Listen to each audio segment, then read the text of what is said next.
নমস্কার। আজকের ভিডিও শুরু করার আগে আমার গুরুদেব রাম ঠাকুরের চরণে প্রণাম জানিয়ে আজকের ভিডিও শুরু করছি।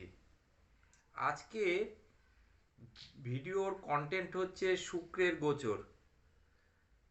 অলরেডি শুক্র বৃশ্চিকে গোচর করেছে 11টা 22 মিনিটে।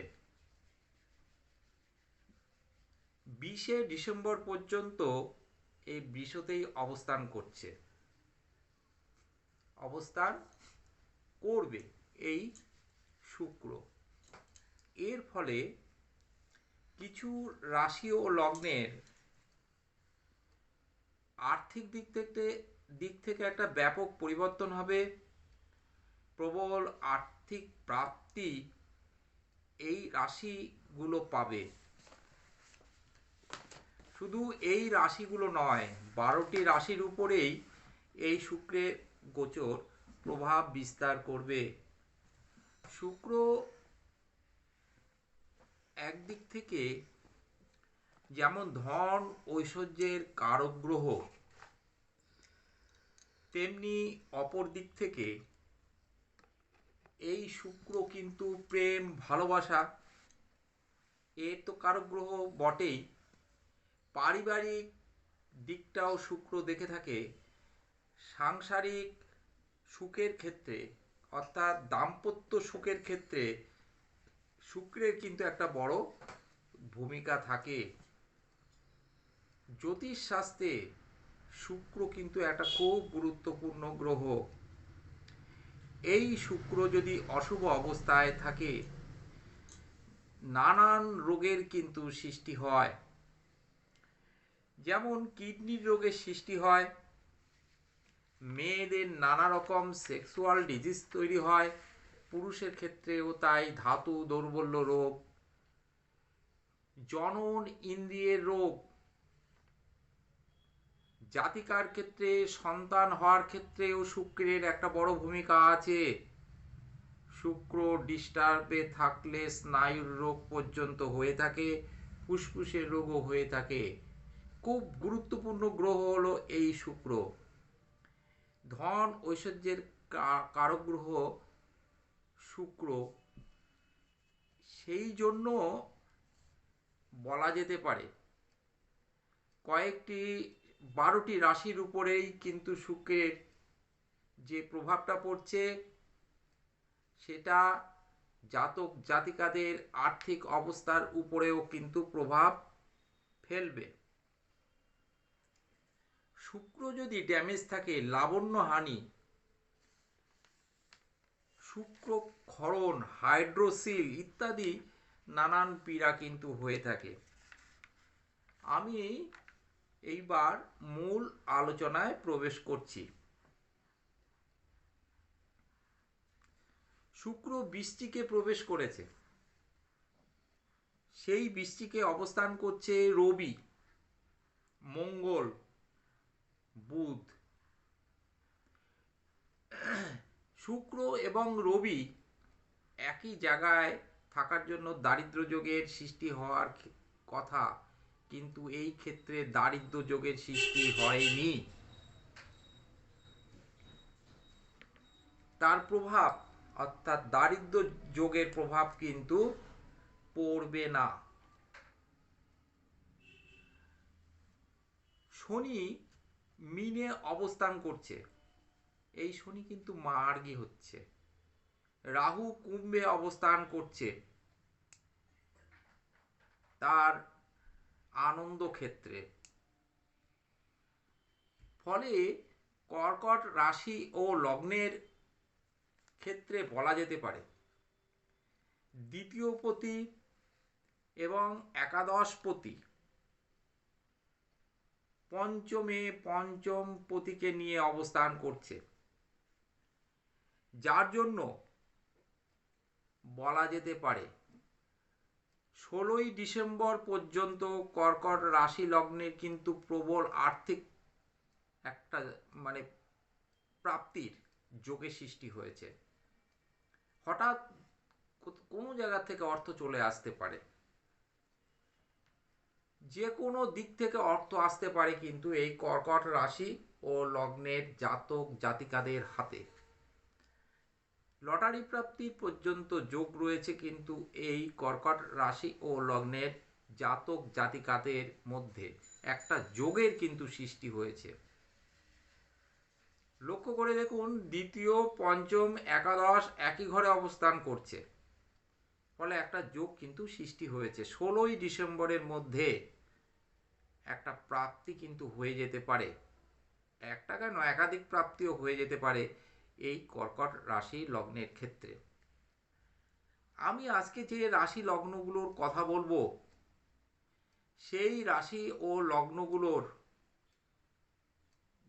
যারা জাতক জাতিকারা আছেন, তাদের যদি এই আমি যা বলছি সেই শুভ ফল যদি তাদের না হয়, তাহলে আমি বলবো অন্তত আপনাদের ন্যাটাল চার্টটি বিচার করিয়ে নিন।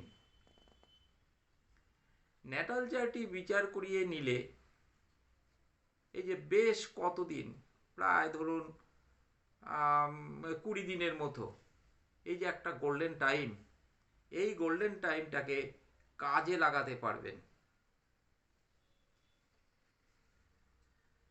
আপনারা যারা আমার কাছে অনলাইনে বিচার করাতে চান, তারা হোয়াটসঅ্যাপ নাম্বারে যোগাযোগ করতে পারেন। যারা চেম্বারে দেখাতে চান, তারা চেম্বারে, আমার একাধিক চেম্বার আছে, আপনারা হোয়াটসঅ্যাপ নাম্বারে যোগাযোগ করতে পারেন, নতুবা আপনারা সরাসরি ফোনও করতে পারেন। দ্বিতীয় যে রাশির কথা বলবো, মকর রাশি। এই মকর রাশির এবং লগ্নের একাদশে এই যোগটা সৃষ্টি হয়েছে, ফলে মকর রাশির কিন্তু একটা প্রবল আর্থিক সম্ভাবনা দেখা যাচ্ছে। এই মকরের কিন্তু সপ্তমে প্রবল শক্তিশালী হয়ে বৃহস্পতি অবস্থান করছে। সামগ্রিকভাবে গোচর ভিত্তিক যে কথাগুলো মকরের ক্ষেত্রে বলা যায়, আর্থিক দিক থেকে কিন্তু একটা বিরাট সম্ভাবনা, হঠাৎ প্রাপ্তির ক্ষেত্রে কিন্তু একটা বিরাট সম্ভাবনা আছে এই মকর রাশি লগ্নে। মিলিয়ে নেবেন, যাদের জন্মছক বা ন্যাটাল চার্টে কোনো দোষ নেই, তারা অবশ্যই কিন্তু এই অর্থপ্রাপ্তি তাদের ঘটবেই। তৃতীয় রাশি ও লগ্ন হচ্ছে তুলা। এই তুলা রাশি লগ্নেরও কিন্তু সম্ভাবনা আছে। দ্বিতীয় সংগঠিত হয়েছে এই যোগটা, শুক্র ওইখানে অবস্থান করছে, দ্বিতীয় অবস্থান করছে তুলার। তুলার কিন্তু একটা প্রবল সম্ভাবনা দেখা যাচ্ছে অর্থপ্রাপ্তির ক্ষেত্রে। নেক্সট রাশি হচ্ছে কন্যা রাশি। এই কন্যা রাশিরও দেখুন, শুক্র কন্যা রাশির দ্বিতীয় পতি। এই শুক্র কন্যা রাশির নবম পতি, ফলে সে মানে শুক্র তৃতীয় অবস্থান করছে। দ্বিতীয় পতি তৃতীয়, নবম পতি তৃতীয়, প্রবল সম্ভাবনা, অর্থপ্রাপ্তির প্রবল সম্ভাবনা কিন্তু এই কন্যা রাশি লগ্নের জাতক জাতিকাদের রয়েছে। আপনারা চেষ্টা করুন, সফল কিন্তু আপনারা হবেনই হবেন। যদি কিনা আপনাদের ন্যাটাল চার্টে কোনোরূপ অসুবিধা না থাকে, তাহলে কিন্তু আপনাদের অর্থপ্রাপ্তির যোগের কিন্তু একটা প্রবল সম্ভাবনা দেখা যাচ্ছে।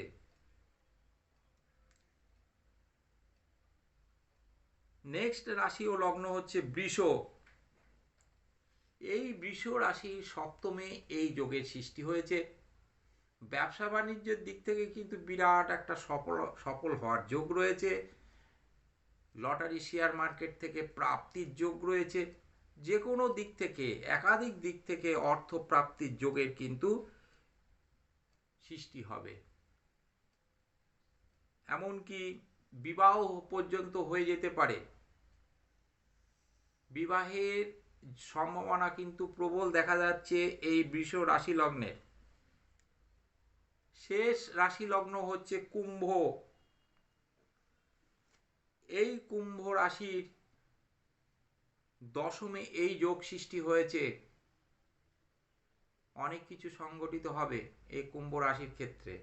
কুম্ভ রাশির তো অনেক দিন ধরে ভালো সময় যাচ্ছে। যারা অলরেডি প্রতিকার বিধান করেছেন অথবা কোনো অভিজ্ঞ জ্যোতিষী যদি বলে থাকে অর্থপ্রাপ্তির সম্ভাবনা আছে, তাহলে কিন্তু এই ডিসেম্বর মাসে কিন্তু কুম্ভ রাশির খুবই সম্ভাবনা। কুম্ভ রাশির কিন্তু প্রবল সম্ভাবনা রয়েছে অর্থপ্রাপ্তির। এই যে রাশি লগ্নগুলোর কথা বললাম, এদের কিন্তু অর্থপ্রাপ্তির প্রবল সম্ভাবনা আছে। অন্যান্য রাশি লগ্নের যে নেই তা নয়, তবে এই রাশি লগ্নগুলোর প্রবল সম্ভাবনা রয়েছে। কারণ পার্থিব সুখ, ধন, ঐশ্বর্যের কারক গ্রহ কিন্তু এই শুক্র। এই শুক্রের গোচর ভিত্তিক আমি এই যে ফলাফল বললাম, এই ফলাফল কিন্তু আপনাদের জীবনে মিলবে যাদের এই রাশি ও লগ্ন রয়েছে। যদি না মেলে তাহলে জানবেন আপনাদের ন্যাটাল চার্টে কোনো অসুবিধা রয়েছে। যে রাশিগুলোর কথাগুলো বললাম, যেমন মকর রাশি, তুলা রাশি, কন্যা রাশি, বৃষ রাশি, কর্কট রাশি, কুম্ভ রাশি, এই রাশিগুলোর কিন্তু প্রবল সম্ভাবনা রয়েছে অর্থপ্রাপ্তির। আজকের এই যে আলোচনা যদি আপনাদের ভালো লাগে, আপনাদের মনোপুত হয়, তাহলে অবশ্যই লাইক, শেয়ার, সাবস্ক্রাইব করবেন। সাবস্ক্রাইব করলে আমার তৈরি নিত্য নতুন ভিডিওগুলো আপনারা পেতে থাকবেন। আপনারা সবাই ভালো থাকুন, সুস্থ থাকুন, সুন্দর থাকুন। আমার গুরুদেবের চরণে প্রণাম জানিয়ে আজকের ভিডিও আমি এখানেই শেষ করলাম। নমস্কার।